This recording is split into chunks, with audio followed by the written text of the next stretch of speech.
renasce o Estado judeu. No vídeo de hoje, a leitura do 7º e último capítulo do livro Israel, de Herodes a Dayan, escrito por Abraão de Almeida em 1983, publicado pela CPAD. Seja bem-vindo ao Diário Pentecostal Historiando, análise histórica e crítica sobre o movimento pentecostal brasileiro. Se inscreva no canal e siga nossas redes sociais. O povo que não conhece a sua história está condenado a repeti-la. Ao final das cruzadas e já no período mameluco, século XIV e XV, muitos novos edifícios foram construídos em Jerusalém e o fornecimento de água melhorado, mas sob o domínio otomano a cidade voltou a decair, principalmente durante os séculos XVIII e XIX, chegando sua população a menos de 10 mil pessoas e ainda com parte da área urbana em ruínas. A comunidade judia local, destruída pelos cruzados e quase inexistente no século XIII, foi acrescida de imigrantes piedosos procedentes de muitos países, especialmente após a expulsão dos judeus da Espanha em 1492, por ordem dos reis católicos Fernando de Aragão e Isabel de Castela. Mas o crescimento da população judia em Jerusalém era limitado artificialmente pelo governo.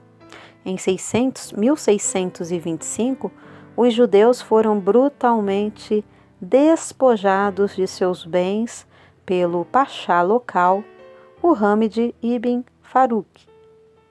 No século XIX, com o aumento da influência europeia no Oriente e o influxo da imigração judia, a Cidade Santa renasceu.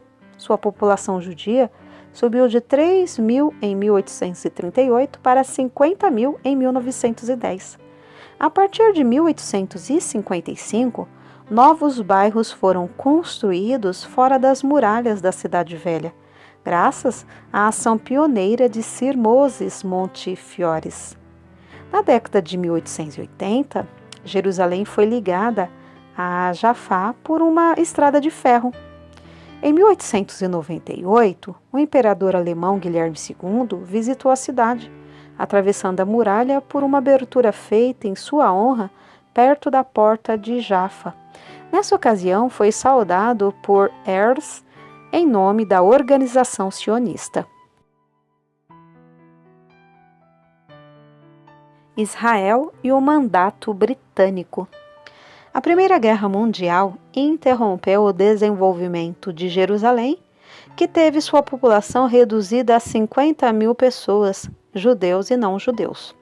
Em dezembro de 1917, as tropas do general Allenby do exército britânico ocupam a cidade, pondo assim um ponto final ao longo e tenebroso domínio otomano. Os britânicos, no período do seu mandato, trouxeram um rápido crescimento resultante em particular da imigração judia. Em 1946, a população chegava a 165 mil habitantes, dos quais 100 mil eram judeus. A cidade expandiu-se e a Universidade Hebraica foi construída no Monte Scopus. Entretanto, a situação política durante o mandato britânico não foi muito favorável aos judeus. Estes sofreram muitas baixas durante os motins árabes de 1922, 1929 e de 1936 a 1939, mas foram geralmente seguidos de novos impulsos de construção e consolidação. De 1945 a 1947, a resistência judaica ao governo mandatário resultou na danificação de muitos edifícios e na criação de diversas zonas de segurança fora dos muros da cidade.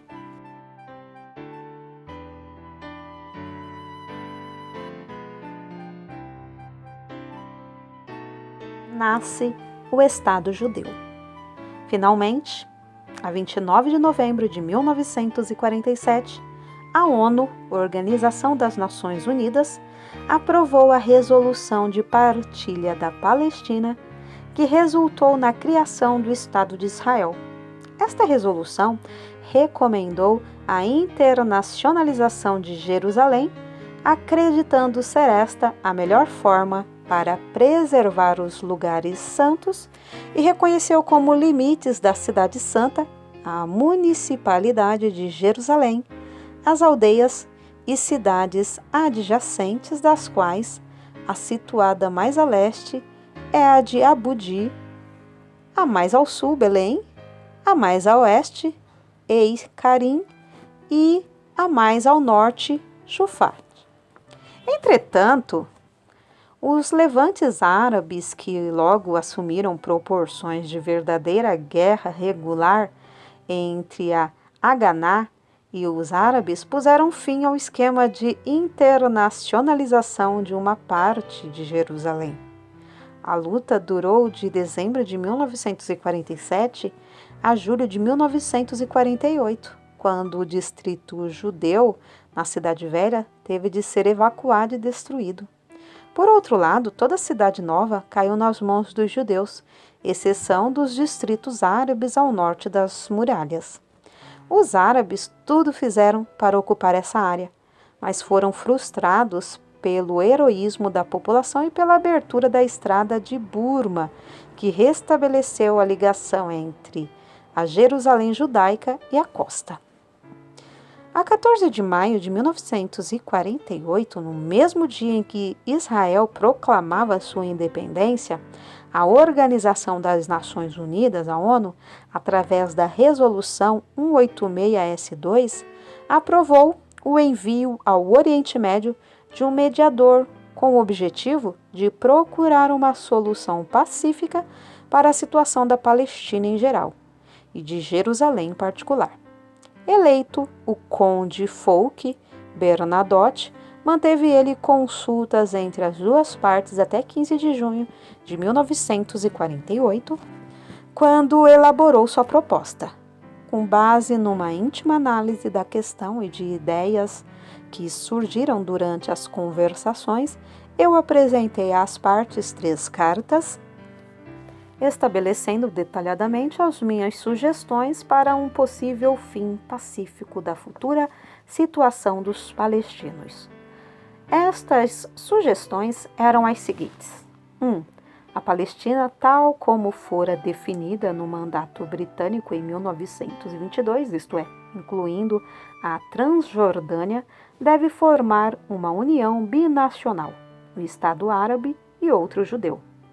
Os limites entre ambos os estados devem ser definidos através de negociações com a ajuda de um mediador. Respondendo às sugestões acima, o ministro das Relações Exteriores do governo provisório de Israel, Moshe Chertok, disse que tais propostas eram desastrosas para seu país e as rejeitou inteiramente.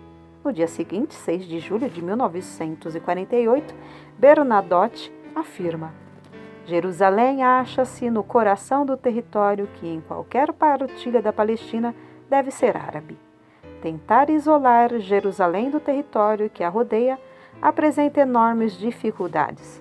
As condições peculiares de Jerusalém, sua grande comunidade judaica e sua associação religiosa merecem consideração especial, e o caminho para o debate dessas questões será aberto. Nas minhas sugestões, nunca falei de nenhum domínio árabe sobre os interesses judeus ou cristãos.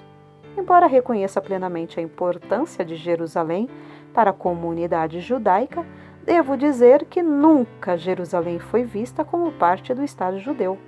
Neste sentido, a cidade de Jerusalém fica fora da Constituição e dos limites do Estado judeu.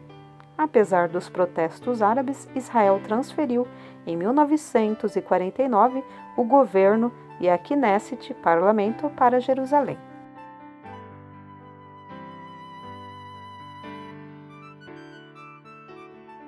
Deus cumpre sua promessa. Como consequência da tragédia dos judeus na Segunda Guerra Mundial, nasce o Estado de Israel em 14 de maio de 1948, resultado da Resolução da ONU de 29 de novembro de 1947. Os árabes atacam no mesmo dia da saída dos ingleses, mas são derrotados. Desde então, o Oriente Médio se torna palco de grandes guerras como as de 1956, 1967 e 1973, e a invasão do Líbano por Israel em 1982. Esta última, que teve o propósito de expulsar os terroristas palestinos do sul do Líbano, de onde atacavam cidades da Galileia, provocou um isolamento maior de Israel no plano internacional, isolamento que, segundo a Bíblia, há de acentuar-se mais e mais até a maior batalha da história, a do Armagedon. Nas principais guerras israelenses, destacou-se o general Moshe Dayan. Engajado no exército da Haganá, ainda durante o mandato britânico, foi adjunto do famoso capitão inglês Wingate. Participou como coronel da Guerra da Independência em 1948. General em 1953, exerceu a chefia do Estado-Maior do Exército de Israel até 1958 e dirigiu a campanha contra o Egito em 1956. Ministro da Agricultura de 1959 a 1961. Em 1967, às vésperas da Guerra dos 6 Dias, foi nomeado ministro da Defesa e tornou-se um herói nacional em virtude da esmagadora vitória israelense obtida em todas as frentes de combate. Foi ainda a figura de destaque na Guerra de Yom Kippur, em 1973, e sua influência na política de seu país sempre foi muito forte. Faleceu em 1981.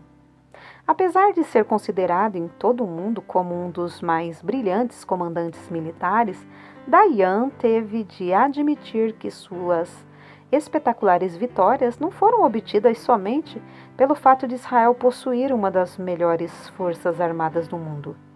A Bíblia Sagrada dá a resposta em Amós 9:15.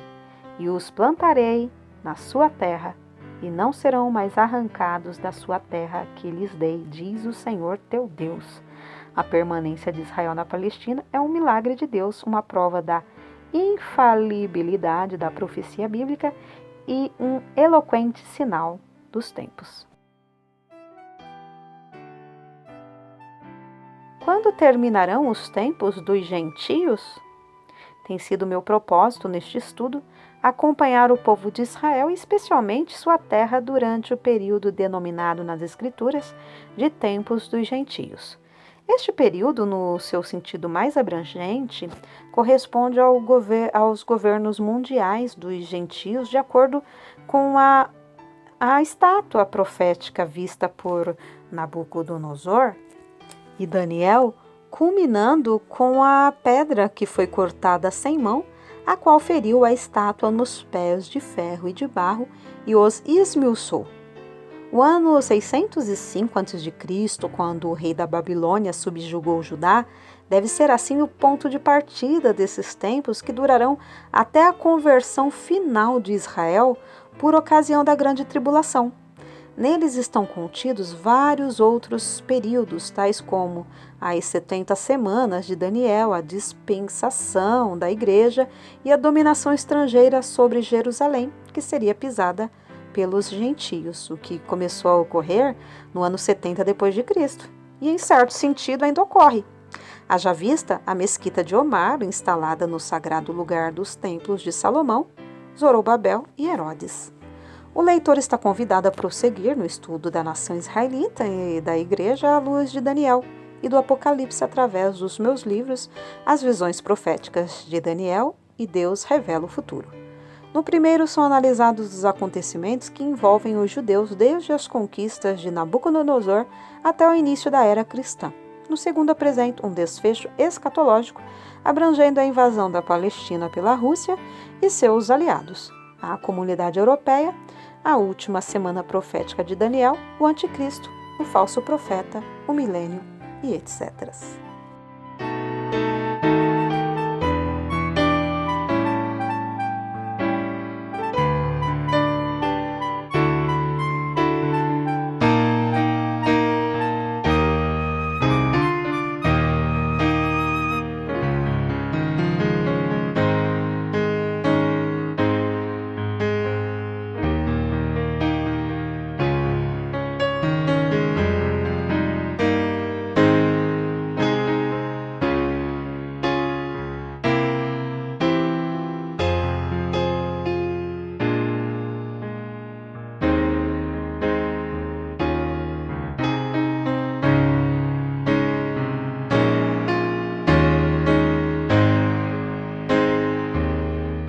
porque nada podemos contra a verdade, senão pela verdade. Segunda carta aos Coríntios 13:8.